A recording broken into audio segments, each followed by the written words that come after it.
Hilatanaka Kuyakanaka, Suma Alguapana, Kunjama Siktasa. Siempre me ha impresionado el apóstol Pablo, porque Pablo era un fariseo que había estudiado mucho la ley y fue un fariseo convertido a Jesús. De enemigo de los cristianos pasó a ser un discípulo valioso, un apóstol, y selló también con su sangre esa conversión, esa dedicación a Jesús y a su iglesia. Y tiene planteamientos, discursos, frases basadas en la realidad y muy valiosas para todos los tiempos. Hoy quiero que posemos nuestros ojos en la primera carta a Timoteo. Primera de Timoteo, capítulo 6, versículo 10. Primera de Timoteo, capítulo 6, versículo 10. Dice así: está comprobado que la raíz de todos los males es el amor al dinero. Está comprobado que la raíz de todos los males es el amor al dinero. Ojo, no dice es el dinero, sino el amor al dinero, la distorsión del dinero. Porque el dinero es un instrumento y todos lo necesitamos. Y todos necesitamos ganar también a través de nuestro trabajo dinero para poder solventarnos a nosotros mismos, a nuestra familia. Y me pregunto, ¿cómo llegó Pablo a esta singular conclusión? Que actualmente la podría decir un sociólogo, por ejemplo. En primer lugar, Pablo aparece haciendo una comprobación sociológica. La raíz de todos los males, el amor al dinero. Pero luego añade una razón religiosa. Y esto ya lo encontramos en el siguiente verso.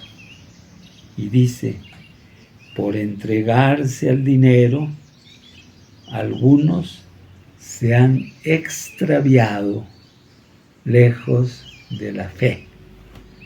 Podríamos entonces tener nuestra primera conclusión. Al ir detrás del dinero, nuestra fe se anula. La fe en Cristo es incompatible con el amor al dinero. Y aquí viene la figura de Jesús. Jesús en su vida y en su palabra es clarísimo. No hay lugar a dudas.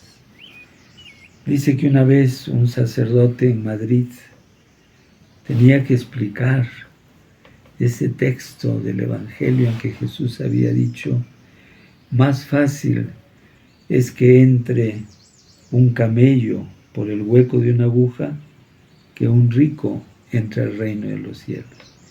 Y el pobre párroco estaba en apuros porque su parroquia era una parroquia de ricos y no sabía cómo dejar de decir lo que ya estaba dicho o decirlo de una manera suave.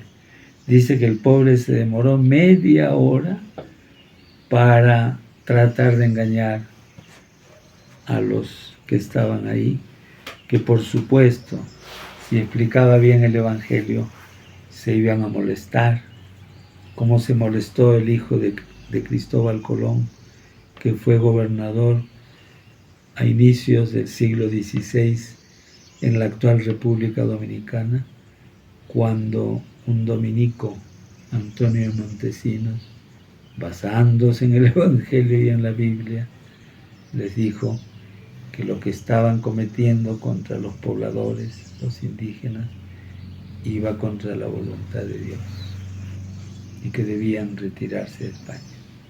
Molesta, pues, la palabra de Jesús explicada auténticamente. Molesta a los que se aprovechan de la población.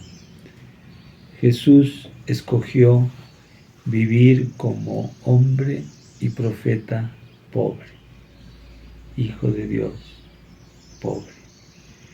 Nació y vivió pobre. Y una vez dijo, el Hijo del Hombre, o sea, Él, no tiene dónde reclinar su cabeza. Trabajó con sus manos. Sus mejores amigos fueron los pobres. No significa que Él odiaba a los ricos, no. A todos invitaba a la conversión, pero sus preferidos eran los pobres. Sufrió un juicio irregular como sufren los pobres de todos los tiempos. Y su muerte fue injusta, como son matados muchos pobres inocentes, actualmente también en nuestro país del Perú. El problema es, y este es un problema de humanidad, el problema es que los ricos quieren ser más ricos. Y tal es la falta de conciencia que muchos pobres también aspiran a ser ricos, quieren ser ricos como sea, creen que ese es el fin de su existencia. Hay pues, como una segunda conclusión, una tendencia en los humanos a acumular, a acaparar bienes y dinero. Esto provoca grandes injusticias y guerras. Unos gobiernos, a través de la historia, han agrandado sus territorios mediante sus armas y la rapiña y el soborno. ¿Por qué actualmente Estados Unidos es tan grande?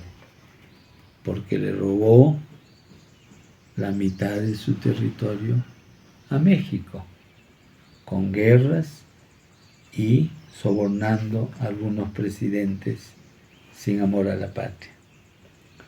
Pero antes, sabemos por historia, ha habido estados colonizadores y algunos todavía tienen ese espíritu. Ahí está Inglaterra, España, Francia, Portugal, Bélgica, Holanda, Alemania, Rusia y Dinamarca. Y para mantenerse dueños de lo que acapararon, siempre han implementado guerras. Ejemplos trágicos entre miles a través de la historia son la Primera y la Segunda Guerra Mundial. Algunos pensaban en esos tiempos, después de la Primera Guerra Mundial, en los años 20, 25 del siglo pasado, que nunca podría haber otra guerra tan macabra como había sido la Primera Guerra Mundial. Sin embargo, se dio a partir de 1939 la Segunda Guerra Mundial. Hitler la inició. Y aquí, entre nosotros, en el Perú, también tenemos recuerdos dolorosos. En el siglo XIX, Chile, con el patrocinio de Inglaterra, se apoderó de territorios del Perú y de Bolivia. Y vaya que los quisiera soltar. Entonces, como una cuarta conclusión, encontramos que la historia es un sinnúmero de conflictos, de invasiones y de guerras de países poderosos contra países pequeños y débiles. Y en todo esto también se dan las batallas judiciales para apoderarse de lo que no es suyo. Y se basan en pretextos. La mentira siempre junto con la violencia. En pequeño también se da esta situación.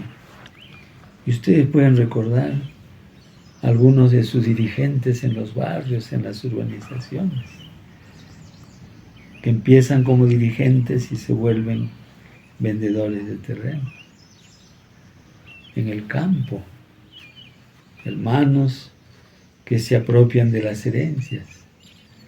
Los que migran a la ciudad tienen las de perder sus herencias, porque los que se quedan en el campo se sienten con derecho de apropiarse de esos terrenos, de esas herencias.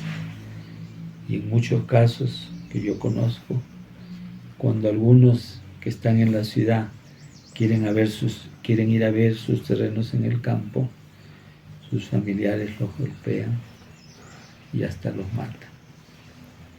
Entonces miren, hay cosas como que empiezan bien y terminan mal. Los dirigentes que empiezan bien son elegidos por la población y terminan como delincuentes de terreno. Le pasó también a Fujimori. Él empezó bien como presidente, diríamos, y terminó como dictador. Y esa lacra que impuso